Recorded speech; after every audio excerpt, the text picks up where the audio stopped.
particularly grateful you managed to make that introduction more an introduction than an obituary.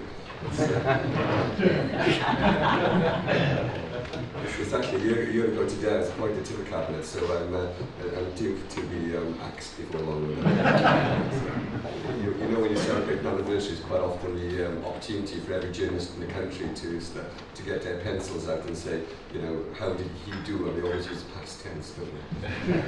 But thank you very much, Martin, and thank you to Tony as well for the introductions here. It really is a pleasure to be able to join you this morning and to join the day and to, I hope, leave you with a couple of thoughts from the point of view of the Welsh Government. And can I say right at the outset that as a Minister myself and the Government as a whole, we're absolutely committed to this agenda, and we're absolutely determined not only to say that in speeches and to put that in press releases. We're determined not simply to issue strategies and policy documents, but we're absolutely determined to be proactive and to drive forward growth in this sector in Wales and throughout Wales. For many of us, I think energy is a defining issue for our generation and an issue for which we as a government are determined to lead. The ability to provide predictable, reliable power, marine energy will play a vital role in the transition to build a sustainable low-carbon economy in Wales. The numbers of people attending today, I think, is an indication as to, I hope, for confidence, but I certainly believe that we have a real commitment to this developing sector. And I think this day is also a testimony to the hard work of Marine and Energy Pembrokeshire in the promotion of the sector and placing Pembrokeshire at the centre of this new and exciting industry. And I think you should be congratulated on the work that you've done over the last few years. And I think certainly as a government, we recognise really the importance of what you're doing and also the way that you do it. I think that's really important. And I'm delighted to have the opportunity to say that to you today, but also to look as we move on from today as to how the Welsh Government could continue that support in the future. In terms of where we are, it's clearly true that the energy infrastructure that we have underpins our entire way of life. But it's also true that that system is undergoing profound and fundamental change as we adapt it to meet a range of environmental, economic and social objectives. Those countries that are at the vanguard of a transition to a low-carbon economy will be in a position to exploit significant wealth generation opportunities globally as well as internally.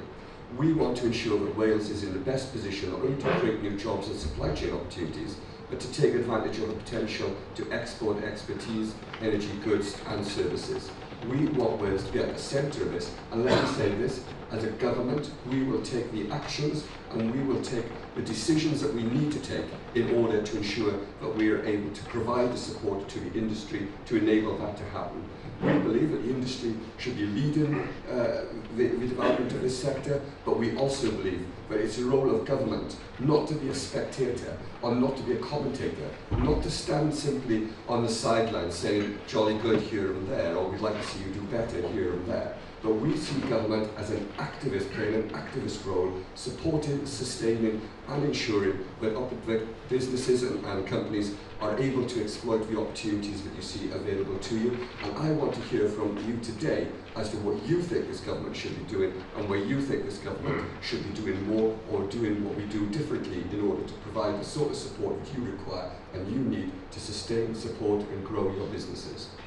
Energy policy at the moment, as you know, is shared between the Welsh Government and the UK Government.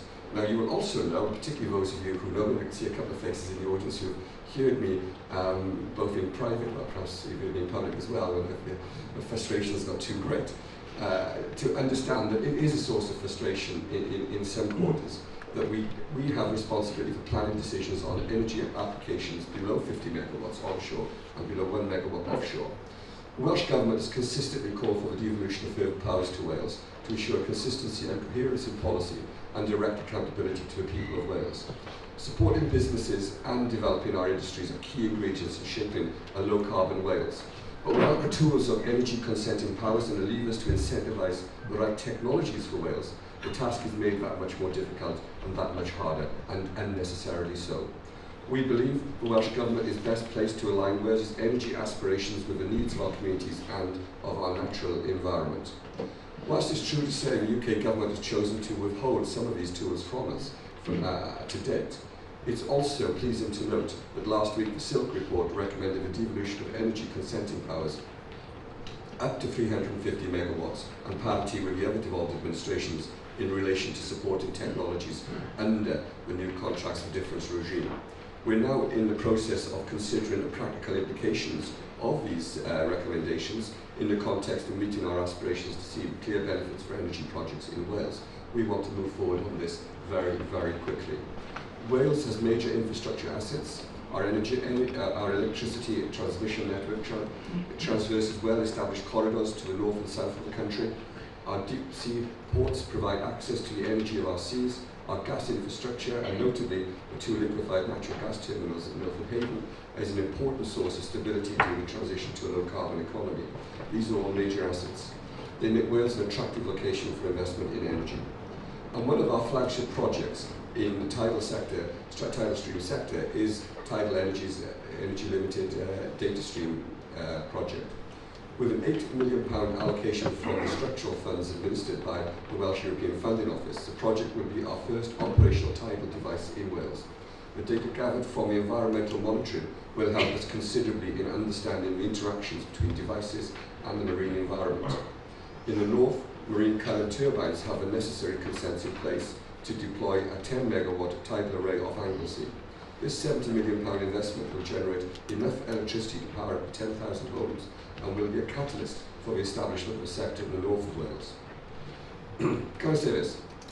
In March 2012, the Welsh Government published Energy Wales, a low carbon transition, which outlines our vision for energy in Wales, one that delivers growth and benefits. To aid the delivery of this strategy, the Welsh Government established our Energy Wales programme to work cross-government and to guide the low-carbon agenda to ensure benefits can be realised. I'm pleased to say that this Energy Programme's delivery plan will be published tomorrow. And when you see that delivery plan, let me say this as well. You will see actions within that delivery plan, you will see responsibilities within that delivery plan, and you will see timetables within that delivery plan. You will see deadlines within that delivery plan, and you will see measurable targets and measurable objectives within that delivery plan. This is not simply something which I want to see published tomorrow and forgotten by Monday, but this is something that I want to see used as an active, live document driving forward work to sustain and support this sector.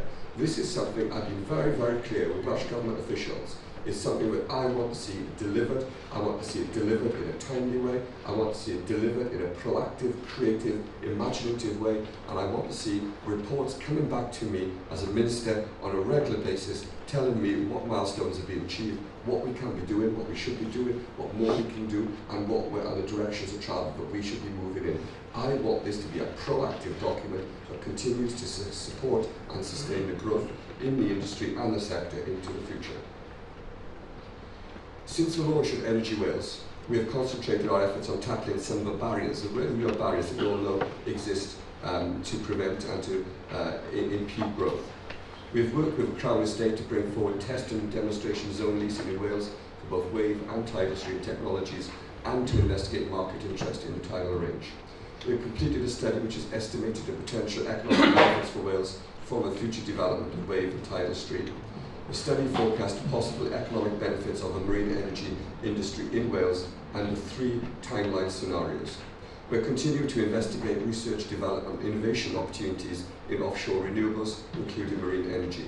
We continue to provide information to the wave and tidal stream sector on the potential development constraints within our key resource areas. We will continue to do this. We have invested £800,000 from the Department for Education Skills Sector Priorities Fund programme to fund new training programmes developed to address immediate skills gaps within the sector and the industry. We've outlined our thoughts, identifying a number of priority areas for our engagement in the sector going forward. We recognise that more needs to be done, and we want to continue the conversation working with the industry to ensure that government continues to be proactive in the future. We will continue to utilise structural funds to support the industry, particularly those identified in the Marine Energy Infrastructure Study, informed through stakeholder consultation. We will continue to pursue the streamlining of consenting regimes in Wales through the planning bill and engagement with partners, in particular Natural Resources Wales. And can I say this, and this is really important, when I talk about the government in Wales, I talk about the government and the whole of governance in Wales. I do not expect the government to support and sustain growth in a sector that is then impeded, prevented and stopped by other parts of the public sector or other parts of our government system in Wales. It is ludicrous for the Welsh Government to set out its vision and its ambitions, only for those visions and ambitions to be frustrated by other parts of a system of governance in Wales. This means that the whole of governance and the whole of government in Wales has to deliver on this vision. I will ensure that within my portfolio that happens. I know that other ministers within their portfolio will ensure that that happens as well. And let me ask you this, today and in the future. Where you see barriers, where you see difficulties, where you see public bodies or public authorities stopping, preventing, frustrating you, let me know. Tell me about it. I have been very, very clear in the conversations and discussions that I have had with other public authorities and public bodies in Wales, that this is not simply a hobby horse of an individual minister, but this is the ambition and vision and policy of the government as a whole. We will drive growth in this sector, and if people in public governance in Wales don't want to support that, well, they will have to come to my office and explain to me why exactly they don't want to do that, and they will explain to me why they believe it is not part of their role to deliver on the ambitions and visions of this government. I will expect a pretty convincing explanation of that. I will be absolutely hard-headed and determined to ensure that we remove barriers for growth. This is too important for our economy. It is too important and fundamental to our ambitions to mitigate and adapt climate change. It is too important for too many of our ambitions and objectives as a government to allow people to prevent and to frustrate these developments from taking place. So we will systematically, not only identify and describe barriers, which we need to do, but we will then dismantle them. And we will use legislation and we will use our powers as a government to do that.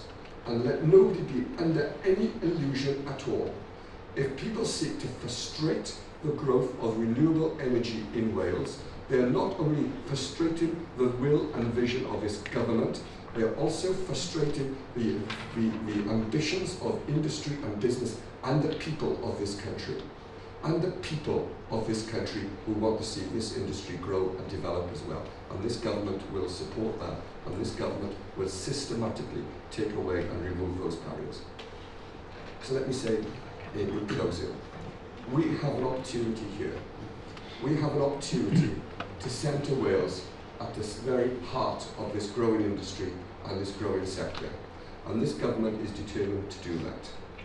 Dwi'n falch iawn gael cyfle bod yn weinidog yn gyfnod ble mae yna cyfle I newid. A newid yn hanesyddol be dyn ni eisiau gwneud.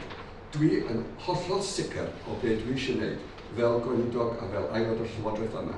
I wneud yn sicr bod ni'n newid pob dim dyn ni'n wneud a newid y ffordd dyn ni'n gweithredu fel gwlad a fel Llywodraeth. A mi fyddwn ni yn wneud hyn, mi fyddwn ni'n wneud hyn heddiw, y fori, y mis nesaf, y flwyddyn nesaf, a mi fyddwn ni yn parhau I wneud e.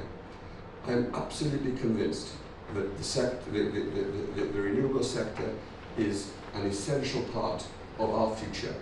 I am absolutely convinced that government must not be a spectator, but must be an active player. I am absolutely convinced that the work of government must be led by the knowledge, the skills, the expertise of industry and by the ambitions that we all share across the whole of Wales. Thank you very much for the time you spent this morning. Thank you very much for the invitation to join me today. And I hope that together we'll be able to work and ensure that our ambitions and our visions are realised together. Thank you very much.